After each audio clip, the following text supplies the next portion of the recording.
Hey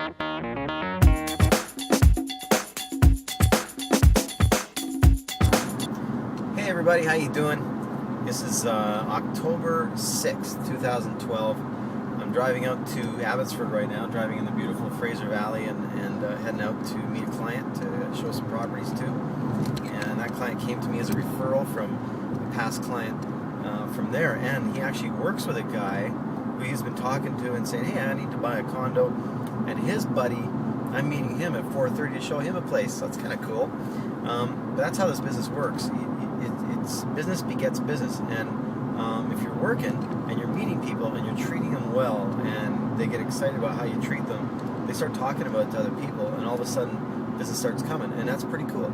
And that's really how this business is built. It's not rocket science.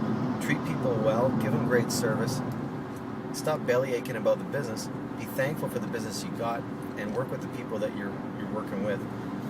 And you know, it's funny, we're coming into October. It's Thanksgiving weekend coming up. Tomorrow we got a big dinner. We're going out to Langley to see my brother and bringing all our families are coming together, all my brothers and my mom and stuff, and we're gonna have a nice dinner. And I always think about this time of year as you know, what do we got to be thankful for? And you know, there are so many things. Like, I could take up a whole video on that, but really, you know what? Think about everything that you're thankful for, and if you're not thankful for what you got right now, even if you feel like you don't have everything you got, if you feel that way, by the way, that's normal, and it's okay. And I should be using both my hands on the wheel as I'm driving. Anyway, but the thing is, if you're thankful for what you got, then you earn the right to have more. Because if you're not thankful for what you got right now, and you think you don't have enough, and all that kind of mentality kicks in, then really the whole I don't got enough mentality kicks in. That sends it out to the universe. The universe says, yeah, you don't have enough. Well, we'll just keep it that way because that's what you're sending out. And let's just reinforce that behavior, reinforce that habitual thinking. Let's reinforce that mentality, that failure mentality. You know what?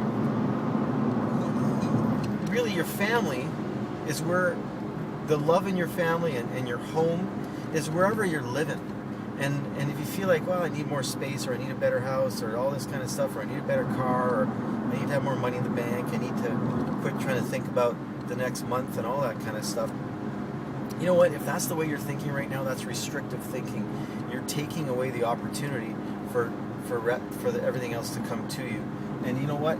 If I'm thinking that way, and I have that desperation mentality and that fear mentality, and I allow that fear to seep in, that does squirt out on everything you do. So people that you're talking to, how you're talking to people, your ability to give and think unselfishly and think about how can I help these other people out, all of that gets kind of squashed a little bit, and it gets suppressed because your mind is so focused in the center as opposed to the outflowing.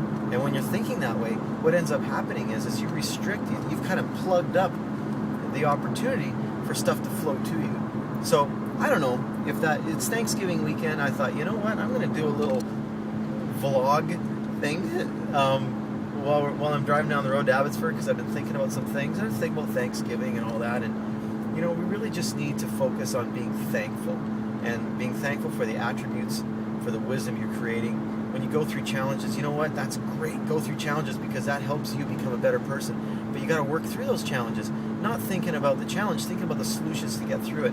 And action overcomes fear every single time. Action overcomes challenges every single time. Action overcomes any kind of need or want. Put action towards the specific steps that can take care of that and overcome it. And you will win. You will always win every single time. And you know what's funny though? This is the thing. This is the test of your commitment. If you start, all of a sudden you go, oh, I'm going to make a paradigm shift in my mentality, and I'm going to think that way, and I'm going to kind of go, you know what? I'm excited. I'm you know, Kelly just said that to me, so maybe I'm going to do it. And then you start to think that way, and then all of a sudden a challenge hits you immediately. And guess what? That's going to happen every single time, because it's testing your commitment to this new way of thinking. Keep thinking that way. Keep the faith. Disclose fear. Dissipate it. Just go forward confidently in the direction you want to go. just go for it, man. You're going to be great. But just focus on the greatness that you can become and all the greatness that you could do for other people and all that kind of stuff. Think that way and you'll just be fine. So hey, happy Thanksgiving.